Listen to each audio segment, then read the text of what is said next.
Hey everybody, it's MCG, the Mighty Christian Gamer, here to give you the overview of Avatar: Legend of Korra Season 3 Changes.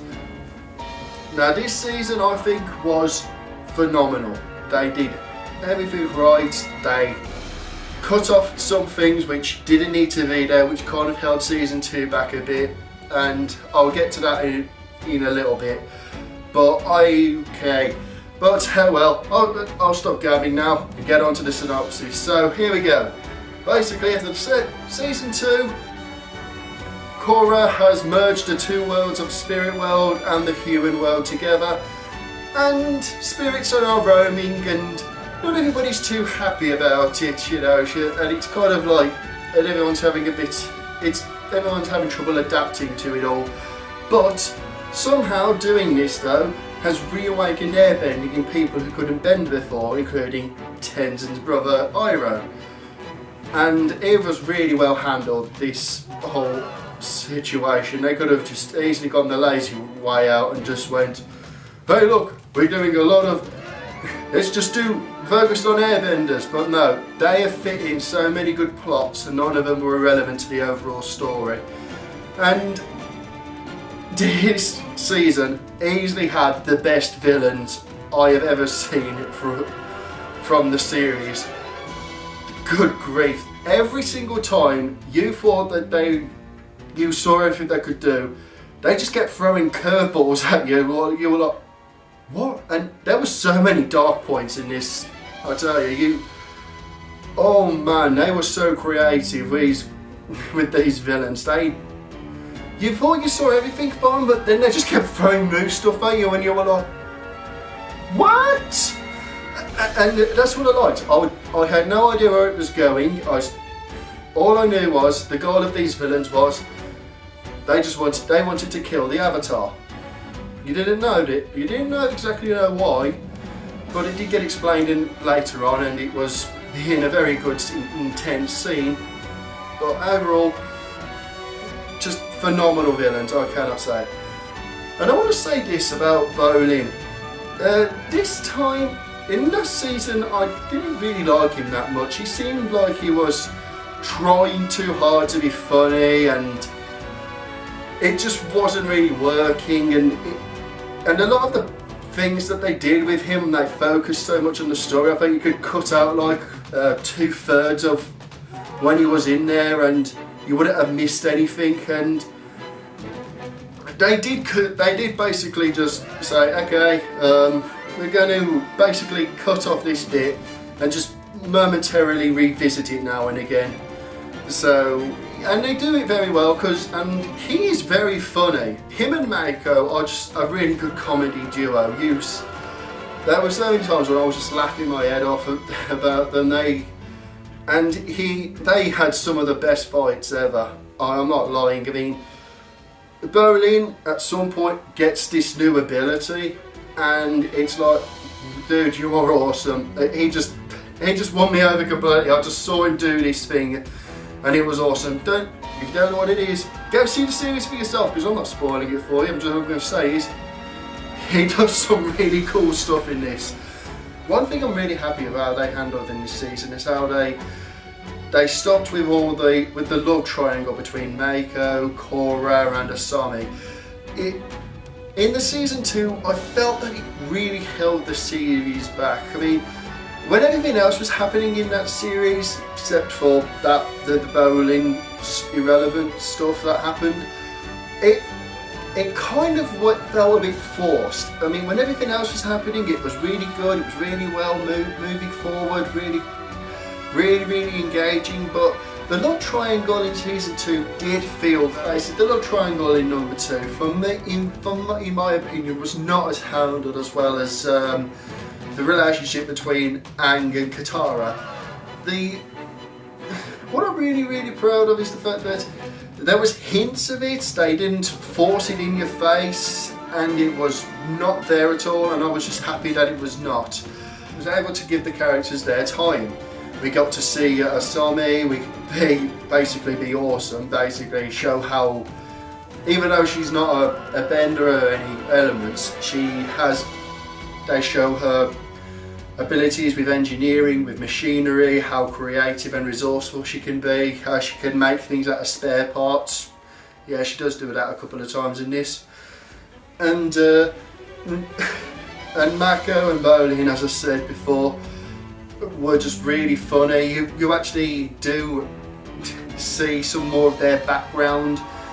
You basically see the background of pretty much all the characters of this, except for Asami, because she's basically already been covered. We know everything about her at this point, and Katara as well. And you saw more background between Lin Beifong, her relationship, what happened with her mother, and this is something that really surprised me and I didn't see coming. We actually saw Prince Zuko back. Yeah, I did not see it coming. Prince Zuko is once again he's back, and he's riding a dragon. I was like, what? Really? He's alive? So I think this is good because we've basically got all of the characters covered now from Avatar: The Last Airbender, all except for one, and that's Sokka. I mean, we've seen him in season 1 of Legend of Korra in a flashback, but we haven't really seen what exactly happened with him yet. We might get to see him in the next season, and I hope it's handled just as well as it was in this one, because they didn't just because when all the time where Zuko was there, you were kind of thinking there was going to be that one episode where, okay, here's the flashback, here was me and my friendship between Aang, and what happened between us, how we did all this, how we did all that. No, basically not at all. He was all, okay, we have this situation, I might be an old guy, but I don't need to give you my life story. You already know because your past life has probably already told you already. So yeah, and he was really good. I mean, he had this dragon, and I'm like, wow, so basically dragons are back and so are all the air bison. Wicked! It was really fun to see him back and still kicking ass, still firebending, still doing all the stone stuff. I mean, I think that's Avatar just basically, he has the Star Wars logic that old people are just awesome. You know, basically, because let's face it, I do think that Uncle Iroh from Last Airbender was pretty much Yoda. He spoke cryptically, had a beard, a bit shorter than everyone, always had this bit of a smile on his face, always looking friendly, but let's face it, he was Asian Yoda. Oh my goodness, people are going to turn that into a meme, I bet. But really well handled, I liked everything about it. Now by the end of this season, Korra, wow, she goes through a lot. She really goes through a lot. She has a lot of trauma, there's a lot of harsh events that she sees, that she partakes in, that she actually witnesses, and it just really is so dark and gritty, and that's what I liked the most about this season, how much it was willing to take the risks that it needed. It was willing to show, I mean, you actually do see people get murdered in very brutal fashions and very harsh ways as well, and they don't just look away, they actually show you all of it. They show you how and they're doing this, how they get murdered, what happens. You even get to see their facial expressions when they're dying. It's just really intense at places, and it's so violent. I mean, sure, it's been violent before, but here, oh boy, it gets even more. It gets really more extreme in some places. It basically gets to the level of where Batman the animated series from the 90s got away with how brutal and how gritty and realistic it was. Well, it wasn't really realistic because it's all magic and whatnot, but I just absolutely adored seeing it all happen, and it was just handled with the respect that it deserved. There wasn't a moment where it felt forced in, where it just was like, haha, we can do this because we're awesome, ha, ha, we can do it because yeah, we could show how extreme we are, yeah.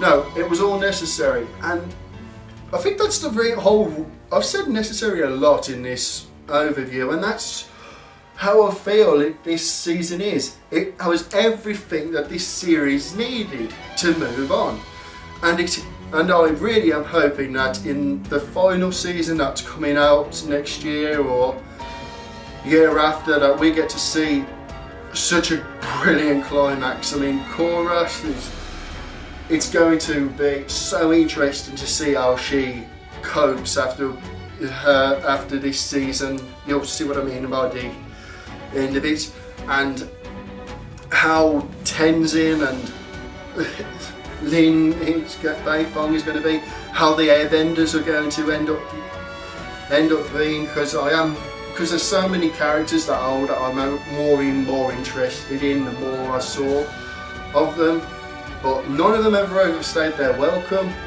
This was just a brilliant season. I can't really fault it that much. There wasn't any forced in love triangles, any ha ha ha, I'm the funny guy, so here I am being funny. No, let's be serious and moody and angst, oh angst. No, nothing unnecessary was in this. And that's why I just love this season. So well handled, so wonderful, such a breathtaking experience. Animation, probably one of the best animated series I've seen in my life. Fantastic, and I hope to see more of it in season 4. So thank you all for watching this overview of Legend of Korra season 3. I might do this next year, maybe, but I will stop, and because I'll be repeating myself a lot during this whole thing, and give you God bless you all and carry on gaming.